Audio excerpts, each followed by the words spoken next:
Hello students, मेरा नाम महफूज है और आप सभी के कन्वीनियंस के लिए हम ऑनलाइन वीडियो रिकॉर्ड कर रहे हैं। ठीक है, आज हम पहला वीडियो रिकॉर्ड कर रहे हैं जो कि एफआईआर से रिलेटेड है। ठीक है, तो हम एफआईआर के बारे में बहुत सी चीज़ें जानेंगे। ठीक है, तो सबसे पहले मैं एफआईआर के बारे में कुछ बता दूँ। जैसे होता क्या है, हमारे आसपास बहुत से अपराध होते हैं, ऑफेंसेस होते हैं, तो हमें क्या करना चाहिए उन केसेस में। जैसे कहीं मर्डर हुआ, कोई हत्या हो गई या फिर कोई भी रेप के ऑफेंसेस है, तो इन ऑफेंसेस में हमें जो है सबसे पहले जाके ऑफिसर इंचार्ज को, जो भी पुलिस स्टेशन के, उनको एफआईआर रिकॉर्ड कराना चाहिए। एफआईआर यानी फर्स्ट इंफॉर्मेशन रिपोर्ट। ठीक है, एफआईआर वर्ड कहीं पर भी डिफाइन नहीं है, लेकिन अगर आप सीआरपीसी में देखें तो सेक्शन 154 में इसके प्रोविजंस अवेलेबल है। ठीक है, तो आज हम इसी पॉइंट के ऊपर कुछ चीज़ें समझेंगे। जैसे सेक्शन 154 सीआरपीसी क्या कहता है, उसके बाद हम ये देखेंगे कि एफआईआर के क्या क्या एसेंशियल्स पॉइंट है एफआईआर में होना चाहिए। फिर हम देखेंगे कि कौन लॉन्च कर सकता है एफआईआर। फिर आगे हम देखेंगे क्या एफआईआर रजिस्ट्रेशन करना मैंडेटरी है। फिर उसके बाद देखेंगे कि सेकंड एफआईआर क्या होता है। उसके बाद हम क्या देखेंगे कि रेमेडीज़ क्या क्या अवेलेबल है अगर एफआईआर नहीं लिखी जाती है या ऑफिसर इंचार्ज मना करता है एफआईआर लिखने से। फिर हम देखेंगे कि एफआईआर की एविडेंशियरी वैल्यू कितनी है। उसके बाद हम आगे देखेंगे कि ज़ीरो एफआईआर का क्या कॉन्सेप्ट है। इसी के साथ हम आगे की तरफ बढ़ते हैं। देखिए, सेक्शन 154 सीआरपीसी क्या कहता है। देखिए, होता क्या है कि अगर कोई भी इंफॉर्मेशन ऑफिसर इंचार्ज को कॉग्निजेबल ऑफेंस की मिलती है। देखिए, कॉग्निजेबल जो ऑफेंस है ये सेक्शन 2C ऑफ सीआरपीसी में डिफाइंड है। Every offences in which police officer can arrest without warrant.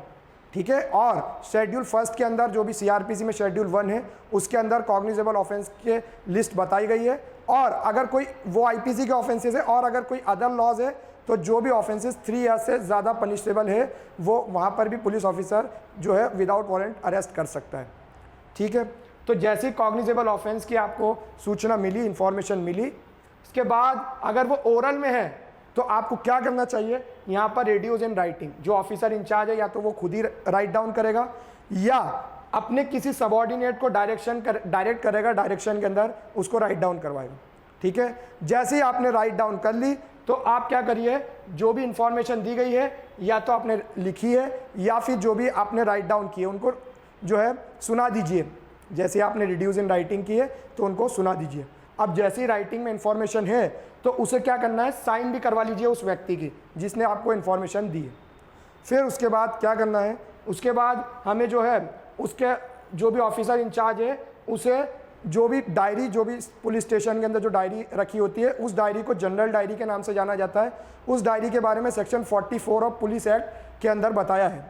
ठीक है, सेक्शन 44 ऑफ पुलिस एक्ट में उसे जनरल डायरी या आप एफआईआर डायरी भी बोलते हैं। उस डायरी के अंदर इंफॉर्मेशन लिखी जाती है। जब वो डायरी में इंफॉर्मेशन लिखी जाती है तो उसका सब्सटेंस आपको उस व्यक्ति को बता देना है कि आपने ये चीज़ रिकॉर्ड करवाई है। जैसे एग्जाम्पल के तौर पर अगर कोई मर्डर हुआ है तो आपने मर्डर के बारे में ये बताया, वेपन्स ये बताया, ये सब चीज़ें आपको बता देना। किसी व्यक्ति के बारे में बताया कि इसने किया तो ये चीज़ें आपको उसको सब्सटेंस बता देना है। ठीक है, अब क्या होता है कि अगर कोई भी वुमेन के साथ ऑफेंस हुआ है, ठीक है,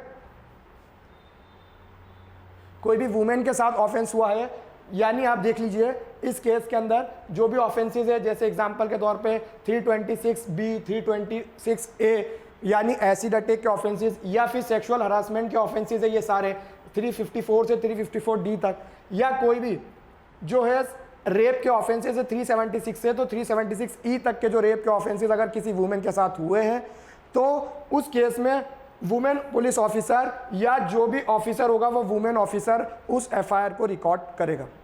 ठीक है, फिर अगर वही वुमेन जिसके साथ ये ऑफेंसेस हुए हैं अगर वो मेंटली और फिजिकली डिसेबल्ड है, यही ऑफेंसेस जिसके साथ वुमेन के साथ हुए हैं वो मेंटली और फिजिकली डिसेबल्ड है, तो उस केस में आपको क्या करना है, उसके रेसिडेंस पे जाना है और आपको एफआईआर रिकॉर्ड वहाँ जाके करना है। याद रखिए कि इस केस में आपको एफआईआर जो है उसके रेसिडेंस पे ही रिकॉर्ड करना है। अगर वो मेंटली या फिजिकली या परमानेंट हो या टेम्पररी, वो अगर डिसेबल्ड है तो उसके जो है आप उसके रेसिडेंस पे जाके एफआईआर रिकॉर्ड करिए। ठीक है। और अगर आपको लगता है कि कोई इंटरप्रेटर या स्पेशल एजुकेटर की ज़रूरत है तो आप स्पेशल एजुकेटर का भी यूज़ कर सकते हैं या इंटरप्रेटर का भी यूज़ कर सकते हैं। इस केस में आपको ये जानकारी होना चाहिए, ठीक है। फिर हम आगे देखते हैं इन्हीं ऑफेंसेस के अंदर क्या करना चाहिए कि आप वीडियोग्राफ भी कर सकते हैं। जो आप इंफॉर्मेशन रिकॉर्ड करवा रहे हैं उसको उसकी एक वीडियोग्राफी भी बना लीजिए। और यहाँ पर एक शेल प्रिज्यूम आता है, मतलब आपको पुलिस ऑफिसर की एक ड्यूटी बाउंड है यहाँ पर पुलिस ऑफिसर कि सेक्शन 164 सीआरपीसी के अंदर एक सब सेक्शन है 5A, उसके अंदर आपको जुडिशियल मजिस्ट्रेट, याद रखिए जुडिशियल मजिस्ट्रेट के सामने वो इन्फॉर्मेशन एज अ स्टेटमेंट आप रिकॉर्ड करवा लीजिए। ये ऑफिसर जो भी पुलिस ऑफिसर है या ऑफिसर इंचार्ज है उनकी एक ड्यूटी है, ठीक है। अब आपने इन्फॉर्मेशन रिकॉर्ड कर ली तो सबसेक्शन 2 बोलता है कि आप उसकी कॉपीज जो है फ्री ऑफ कॉस्ट, याद रखिए आपको कोई भी पैसा नहीं लेना है, इन्फॉर्मेंट को फ्री ऑफ कॉस्ट उसकी कॉपी प्रोवाइड कर देना है, ठीक है। अब क्या होता है, सबसेक्शन 3 बोलता है कि अगर ऑफिसर इंचार्ज जो है रिफ्यूज कर देता है आपको एफआईआर लिखने से कि हम एफआईआर नहीं लिखेंगे, तो उस कंडीशन में आप क्या करेंगे। याद रखिए कि सुपरिटेंडेंट ऑफ पुलिस एसपी को आप एक रजिस्टर्ड पोस्ट से इन्फॉर्म करेंगे। वो पहले उस केस में इन्वेस्टिगेशन उस केस में पहले देखेंगे और उनको लगता है कि अगर कोई कॉग्निजेबल ऑफेंस हुआ है तो वो इन्वेस्टिगेशन करेंगे और उसके बाद एफआईआर रिकॉर्ड करेंगे। चाहे तो वो खुद लिख सकते हैं एफआईआर या किसी भी व्यक्ति को सबऑर्डिनेट ऑफिसर को बोल सकते हैं कि एफआईआर रिकॉर्ड कीजिए, ठीक है। तो ये तो सेक्शन 154 है। चलिए अब हम चलते हैं अगली स्लाइड पे, एसेंशियल्स ऑफ एफआईआर, ठीक है। तो देखिए एसेंशियल्स, क्या क्या एसेंशियल्स है एफआईआर के लिए, याद रखिए। पहला तो कॉग्निजेबल ऑफेंस की जो है एफआईआर आपको रिकॉर्ड कराना है, कॉग्निजेबल ऑफेंस होना चाहिए, कमीशन ऑफ जब ये एफआईआर लिखा सकते हैं। फिर उसके बाद officer incharge of police station को आपको एफआईआर देना है। ऑफिसर इंचार्ज मैं बता चुका हूँ, अगर आपको नहीं पता है ऑफिसर इंचार्ज तो आप सेक्शन 2O की डेफिनेशन में देख लीजिए कि ऑफिसर इंचार्ज, अगर ऑफिसर इंचार्ज अपनी जगह से यानी अपनी जो पुलिस स्टेशन है वहाँ से एब्सेंट है तो उसकी एब्सेंस के अंदर जो भी officer not below the rank of constable होगा वो ऑफिसर इंचार्ज होगा उस वक्त, ठीक है। अब एफआईआर ओरली भी हो सकती है, राइटिंग में भी हो सकती है, ठीक है। अब अगर आपने रिड्यूस इन राइटिंग की है तो क्या कीजिए, या तो जो ऑफिसर इंचार्ज है वो खुद लिखेगा या अपनी डायरेक्शन में वो जो है किसी भी सबऑर्डिनेट से लिखवाएगा। याद रखिए एफआईआर जब आपने लिख ली है तो रीड ओवर जरूर करिए उनको, ठीक है। और अगर राइटिंग में है या आपने रिड्यूस किया राइटिंग में तो इस केस में साइन जरूर करवाइए, जो भी व्यक्ति है उसके साइन करवा दीजिए। फिर उसके बाद ये जो जनरल डायरी जिसको हम एफआईआर डायरी से के नाम से भी जानते हैं, सेक्शन 44 पुलिस एक्ट में है, इस डायरी के अंदर आपको क्या करना है, एफआईआर रिकॉर्ड करनी है, ठीक है। अब एक और एसेंशियल है कि जो कॉपी है, जो एफआईआर की जो कॉपी है वो फ्री ऑफ कॉस्ट यानी निःशुल्क आपको उसको जो भी इंफॉर्मेंट है उसको प्रोवाइड करना है, ठीक है। फिर हम अगली स्लाइड पे चलते हैं कि कौन एफआईआर लॉन्च कर सकता है, ठीक है। तो देखिए बिल्कुल नेसेसरी नहीं है कि जो आई विटनेस होगा, याद रखिए जिसने देखा हो अपराध को वही एफआईआर लिखा है। जैसे ए नाम के व्यक्ति ने ऑफेंस को होते हुए देखा है, फॉर एग्जांपल किसी ने ग्रीवियस वॉलेंटाइरली कॉजिंग ग्रीवियस हर्ट यानी 325 आईपीसी का अपराध किया है और ए नाम के व्यक्ति ने इस अपराध को देख लिया, तो ए जो है ये भी एफआईआर लिखा सकता है जाके। और अगर ए ने बी को बोला कि मैंने ऐसा अपराध होते हुए देखा, तो ईयर से यानी जो बी ने इसको सुना है देखा नहीं है तो बी भी जो है इस एफआईआर को, क्योंकि ये कॉग्निजेबल ऑफेंस है तो इसकी एफआईआर जाके ऑफिसर इंचार्ज को पुलिस स्टेशन पे लिखा सकते हैं। सुप्रीम कोर्ट ने सीओ नंदन पासवान के केस में भी, स्टेट ऑफ बिहार, इस केस में भी यही लेट डाउन किया कि एफआईआर एनी पर्सन जिसने भी कॉग्निजेबल ऑफेंस को होते हुए देखा है या हियर से जिसने अगर सुना है वो भी कॉग्निजेबल ऑफेंस की एफआईआर लिखा सकते हैं, ठीक है। लोकस स्टैंडाई का मतलब होता है कि आप कौन हो एफआईआर लिखाने आ गए, क्या आप उसके फैमिली मेंबर हो या विक्टिम से कोई आपका रिश्ता है, ऐसा कुछ नहीं देखा जाता है। अगर आप एफआईआर लिखाना चाहते हो तो आप भी एफआईआर लिखा सकते हैं किसी भी व्यक्ति के फेवर में, जाके उस व्यक्ति के साथ जाके आप एफआईआर लिखा सकते हैं, ठीक है। चलिए मैंडेटरी रजिस्ट्रेशन, क्या एफआईआर को लिखना इंपॉर्टेंट है? बिल्कुल मैंडेटरी है। देखिए एक क्वेश्चन अराइज हुआ था सुप्रीम कोर्ट के सामने कि क्या एफआईआर लिखना ऑब्लिगेटरी है। बिल्कुल, इस क्वेश्चन का आंसर सुप्रीम कोर्ट ने ललिता कुमारी के केस में, गवर्नमेंट ऑफ यूपी जो केस है 2014, इस केस में सुप्रीम कोर्ट ने जो है इस केस के अंदर जो है ये लेट डाउन किया कि बिल्कुल अगर कमीशन ऑफ कॉग्निजेबल ऑफेंस की अगर एफआईआर लिखा जा रही है और इंफॉर्मेशन मिलती है तो ऑफिसर इंचार्ज पुलिस ऑफिसर जो है ड्यूटी बाउंड है कि उसे एफआईआर लिखना है। ये याद रखिए कि अगर कॉग्निजेबल ऑफेंस है और उसका कमीशन है तो पुलिस ऑफिसर को एफआईआर लिखना ही है, यानी एफआईआर का लिखना मैंडेटरी है। सेक्शन 154 का जो प्रोविजन है उसका पालन करना है। चलिए अब सेकंड एफआईआर पे आ जाते हैं। सेकंड एफआईआर होती क्या है, जैसे देखिए अगर ये ए नाम का व्यक्ति है, इसने अगर कोई भी ऑफेंस किया, एग्जाम्पल के तौर पर रॉबरी, इसने अगर रॉबरी का ऑफेंस किया है और इसके खिलाफ अगर फर्स्ट एफआईआर हो चुकी है, पहली एफआईआर आपने लिखा चुके हो, तो इसी सेम ग्राउंड्स पे, रॉबरी के ग्राउंड्स पे आप इसी व्यक्ति के खिलाफ सेकंड एफआईआर क्या लिखा सकते हैं। देखिए सेकंड एफआईआर यही होती है कि सेकंड एफआईआर क्या लिखा सकते हैं, बिल्कुल नहीं आप लिखा सकते। सुप्रीम कोर्ट ने अमित भाई अनिल चंद्र शाह और सीबीआई 2013 के केस में भी सुप्रीम कोर्ट में यही लेट डाउन किया था कि जो ऑफेंस है या कोई डिफरेंट ऑफेंस है अगर कमिट हुआ है और सेम ट्रांजैक्शन में है तो ना ही इम्परमिसेबल, यानी एफआईआर लिखना इम्परमिसेबल तो है ही, मतलब आपको लिखना ही नहीं।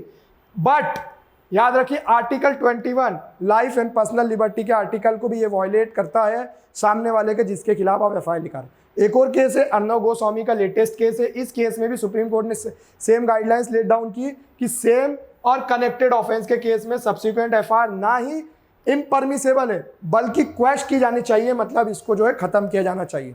ठीक है, फिर हम आगे वाली स्लाइड पे चलते हैं। इसके पहले एक केस और बता देता हूं कि अमीश देवगन का सिमिलर केस है, Amish Devgan versus Union of India 2021। इस केस में भी सेम फैक्ट्स को लेट डाउन किया गया था कि सेकंड एफआईआर आप नहीं लिखा सकते। चलिए अब देखिए क्या रेमेडीज अवेलेबल है अगर एफआईआर नहीं लिखी जाती, ऑफिसर इंचार्ज एफआईआर नहीं लिखता है। याद रखिए कि आपके पास पहली रेमेडी सुपरिटेंडेंट ऑफ पुलिस के पास आप जा सकते हैं, रजिस्टर्ड पोस्ट से उनको इन्फॉर्म कर सकते हैं सेक्शन 154 सब सेक्शन 3 के अंदर, और उनको बता सकते हैं कि ऑफिसर इंचार्ज एफआईआर नहीं लिख रहा है। पहले वो एक जो है उसके बारे में जानेंगे कि क्या कॉग्निजेबल ऑफेंस है, उसके बाद इन्वेस्टिगेट करने के बाद या तो खुद वो लिखेंगे एफआईआर या अपने डायरेक्शन में लिखाएंगे। फिर दूसरी रेमेडी, अगर ये भी आपकी मदद ना कर पाए तो क्या करिए, तो देखिए दूसरी रेमेडी है कि आप मजिस्ट्रेट के पास सेक्शन 156 सब सेक्शन 3 में जाइए, वो जो है ऑफिसर इंचार्ज को जो है इन्वेस्टिगेशन करने का बोलेंगे और एफआईआर रिकॉर्ड करने का बोलेंगे।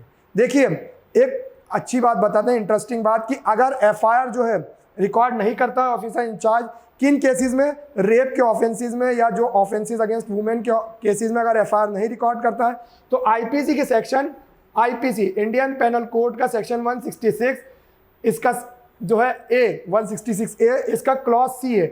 इस केस में बताया गया है कि 6 मंथ तक की पनिशमेंट हो सकती है जो ऑफिसर इंचार्ज है अगर वो एफआईआर नहीं रिकॉर्ड करता या सेक्शन 154 सब सेक्शन 1 के जो प्रोविजन है उनका जो है उल्लंघन करता है। याद रखिए उसको सजा हो सकती है अगर वुमेन के अगेंस्ट ऑफेंस है। चलिए हम आगे चलते हैं। एविडेंशियरी वैल्यू, कितनी कारगर है FIR, evidentiary value of FIR. याद रखिए कि दामोदर प्रसाद, Chandrika Prasad versus state of Maharashtra 1972 के केस में सुप्रीम कोर्ट ने क्या कहा कि ये बिल्कुल सब्सटेंटिव पीस ऑफ एविडेंस नहीं है। एफआईआर जो है आप सोल एविडेंस नहीं मान सकते और इसी के ऊपर जो है पूरा कन्विक्शन नहीं कर सकते।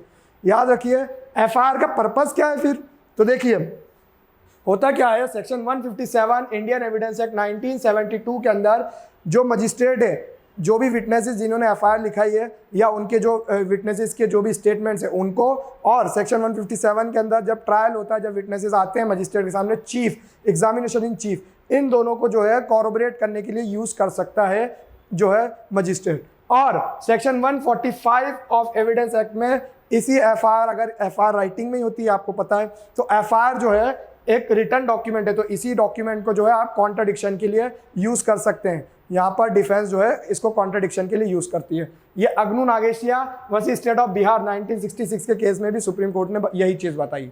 ठीक है, चलिए अब हम आगे चलते हैं अगली स्लाइड में। Zero FIR. देखिए जीरो एफआईआर क्या होता है पहले ये समझ लीजिए। जैसे ए नाम का व्यक्ति है, इसके साथ कोई भी प्लेस, अगर एमपी के अंदर कोई इसके साथ ऑफेंस हुआ, ठीक है, मध्य प्रदेश में कोई ऑफेंस हुआ, ठीक है, और ये रहने वाला ये व्यक्ति है दिल्ली का, ठीक है। अब इसके फैमिली मेंबर तो सब दिल्ली में रहते हैं, तो इसके जो फैमिली मेंबर है दिल्ली के अंदर एफआईआर रिकॉर्ड कराएंगे। जो भी पुलिस स्टेशन है वहाँ जाके, और जो वो FIR लिखेंगे उसी FIR को 0 FIR कहेंगे। अब जब ये जो पुलिस स्टेशन है जिसके पास FIR लिखाई गई है, ये पुलिस स्टेशन MP की जो कंसर्निंग पुलिस स्टेशन है वहाँ पर FIR भेजेगा और उसका फिर FIR नंबर यहाँ पर चढ़ेगा। याद रखिए कि इस FIR के अंदर जो 0 FIR होती है, FIR नंबर नहीं चढ़ता है, ठीक है। एक और जो है डिले इन FIR भी समझ लीजिए कि अगर FIR में अगर डिले होता है तो उससे कोई फर्क पड़ता है। देखिए मुकेश वर्सेस NCT दिल्ली, आपका जो 2017 का केस है, निर्भया केस के नाम से भी इस केस को जानते हैं।